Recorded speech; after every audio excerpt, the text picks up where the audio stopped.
मैं डॉक्टर तरुण कोठारी और आप लोगों की मांग पर मैं प्रत्येक गुरुवार को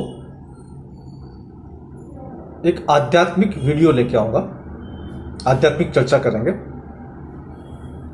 और यदि संभव हुआ तो लाइव स्ट्रीम करेंगे ताकि आपके सवालों का लाइव जवाब दिया जा सके, चर्चा की जा सके आपके साथ। इसी क्रम में आज का पहला वीडियो है रुद्र की आयु क्या, what is the age of Rudra. भारतीय ऋषि मुनियों के चिंतन को समझने के लिए और उनकी काल गणना को समझने के लिए आज मैं आपके सामने एक पुस्तक लेके बैठा हूं, श्री लिंग महापुराण। श्री लिंग महापुराण। इस पुस्तक में अलग अलग जगह पर अलग अलग काल गणना दी हुई है और इस पुस्तक में जो दिया हुआ मैं आज चर्चा करूंगा आपके साथ में कुछ बातें मैंने किसी और पुस्तक से भी ली है। दोनों को मिला करके मैं आज इस पर चर्चा करने जा रहा हूं। तो जो सृष्टि है, भगवान ब्रह्मा जी ने सृष्टि का निर्माण किया है। तो ब्रह्मा जी की आयु कितनी है, भगवान विष्णु जी की आयु कितनी है, भगवान रुद्र जी की आयु कितनी है। तो उसके पहले हम शुरुआत करते हैं एक दिन से। एक दिन क्या होता है? एक दिन में एक दिन होता है और रात होती है, दोनों मिलाकर के एक दिन कहते हैं। इसको मानवीय दिन कहा जाता है। और फिर एक वर्ष होता है, उसको मानवीय वर्ष कहा जाता है। तो जो हमारा दिन होता है और जो रात होती है, 15 मुहूर्त की दिन होती है और 15 मुहूर्त की रात होती है। और मनुष्यों का कृष्ण पक्ष पितरों के एक दिन के बराबर होता है और मनुष्यों का शुक्ल पक्ष पितरों की एक रात के बराबर होता है। यानी कि चंद्रमा का जो एक रोटेशन है 28 दिन का, वो पितरों का एक दिन रात मिलाकर एक दिन बनता है। मनुष्यों के 30 महीनों का समय पितरों के एक मास के बराबर होता है। यानी कि हमारा 30 महीने और मनुष्य के 30 महीने और पितरों का एक महीना बराबर होता है। ऐसे ही हम काल गणना को आगे बढ़ाते हैं। जब सूर्य उत्तर की ओर होता है तो उसे उत्तरायण कहते हैं और जब सूर्य दक्षिण की ओर होता है तो उसे दक्षिणायन कहते हैं। उत्तरायण जो होता है वो देवों का दिन होता है और दक्षिणायन जो है वो देवों की रात होती है। मनुष्य के 30 वर्षों का काल देवताओं के एक महीने के बराबर होता है। मनुष्य के 30 वर्ष देवताओं का एक माह, मनुष्य के 30 वर्ष पितरों का एक वर्ष और देवताओं का एक मास। इसी प्रकार से आगे चलते हैं तो मनुष्य के 3030 वर्ष सप्तऋषियों के एक वर्ष के बराबर होता है। और आगे चलते हैं तो मनुष्य के 9090 वर्ष वो होता है, एक ध्रुव वर्ष होता है। जैसे हमारा सोलर सिस्टम है, आप देखते हैं जो ध्रुव तारा होता है वो हमेशा स्थिर होता है।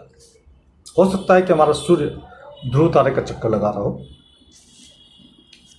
तो जो ध्रुव वर्ष होता है वो 9090 वर्ष का मिलाकर होता है।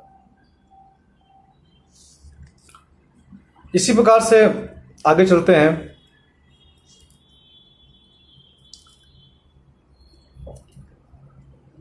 तो 4 युग बताए गए हैं, सतयुग, त्रेता, द्वापर और कलयुग। जो कलयुग जो होता है उसकी जो आयु प्रमाण है वो है 4,32,000 वर्ष कलयुग। द्वापर जो होता है वो इसका दुगुना होता है कलयुग का, 8,64,000। त्रेता जो होता है वो कलयुग का 3 गुना होता है, 12,96,000। और सतयुग जो होता है वो कलयुग का 4 गुना, 17,28,000 वर्ष का होता है। और कुल मिलाकर के ये एक चतुर्युगी जो होती है, जिसको एक महायुग कहते हैं, वो होती है 43,20,000 वर्ष, एक चतुर्युग। एक साइकिल घूम जाती है। ऐसी 1,000 साइकिल जब घूमती है, 1,000 चतुर्युग जब होते हैं, तब जाकर के ब्रह्मा जी का एक दिन होता है।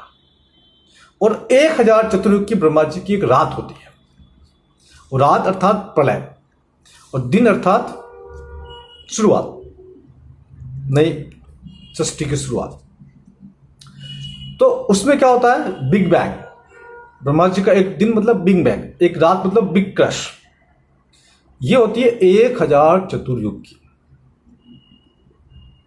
ये जो 1,000 चतुर्युग जो होता है, ये ब्रह्मा जी का एक दिन होता है। क्या होता है, एक दिन। अब इस एक दिन को, एक दिन और 360 वर्ष मोटा मोटा मान के चलते हैं हम। 360 वर्ष का एक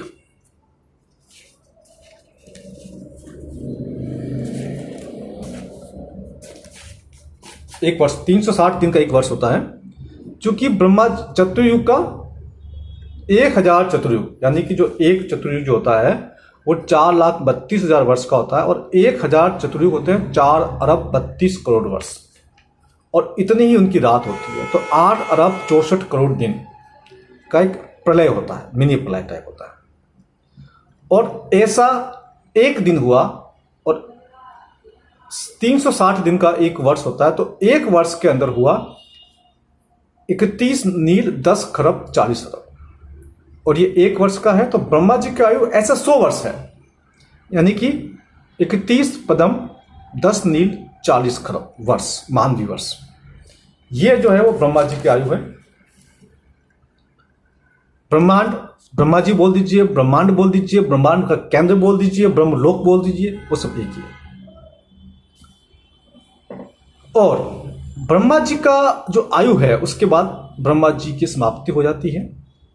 ये ब्रह्मांड पूरी तरह से समाप्त हो जाता है, और फिर उसके बाद नए ब्रह्मांड की रचना होती है, नए ब्रह्मा जी आते हैं। तो ब्रह्मा जी की जो आयु है वो विष्णु जी का एक दिन है।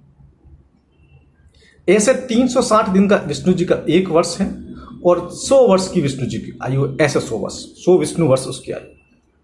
तो मोटा मोटा जो ब्रह्मा जी की जो आयु हुई है, उसका 36,000 गुना विष्णु जी की आयु है।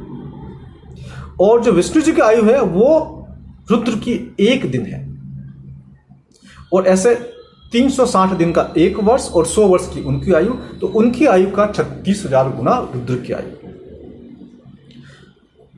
ब्रह्मांड में, या ब्रह्मांड से बाहर जो पूरी सृष्टि है, उसमें कई ब्रह्मा है, कई ब्रह्मांड है, छोटे मोटे बड़े कई सारे ब्रह्मांड है। तो आप समझ सकते हैं किस प्रकार से ये जो हमारा वेदों का ज्ञान है, प्राचीन जो हमारा धर्म का जो ज्ञान है, कितना अद्भुत, कितना विलक्षण ज्ञान है। यहां तक गणना हो चुकी है। अभी हम कौन से कालखंड में जी रहे हैं? अभी हम ब्रह्मा के 91वें वर्ष में हैं, 51। और 91 वर्ष के पहले दिन के 7वें मनवंतर में है, और 7वें मनवंतर के 28वें महायुग के कलयुग में है, और कलयुग के प्रथम चरण में है। अभी 7वां मनवंतर चल रहा है। 7वां मनवंतर है व्यवस्वत मनवंतर, व्यवस्वत मनु का कालखंड है, उनके काल का समय चल रहा है। तो देखिए कितनी बड़ी विलक्षण गिनती कर रखी है हमारे विद्वानों ने, और आज भी इसको लगभग सही माना जाता है। जो ब्रह्मा जी का जो एक दिन होता है उसको हम एक कल्प कहते हैं, और एक कल्प में 28 मनवंतर होते हैं, 14 दिन और 14 रात के। और एक मनवंतर जो होता है वो 71 महायुग का होता है। ये भगवान मनु का समय है। आज हमने इसके बारे में चर्चा की है। अगले गुरुवार को फिर एक आध्यात्मिक वीडियो लेकर के आपके सामने आऊंगा, और यदि संभव हुआ तो लाइव स्ट्रीम करेंगे। धन्यवाद।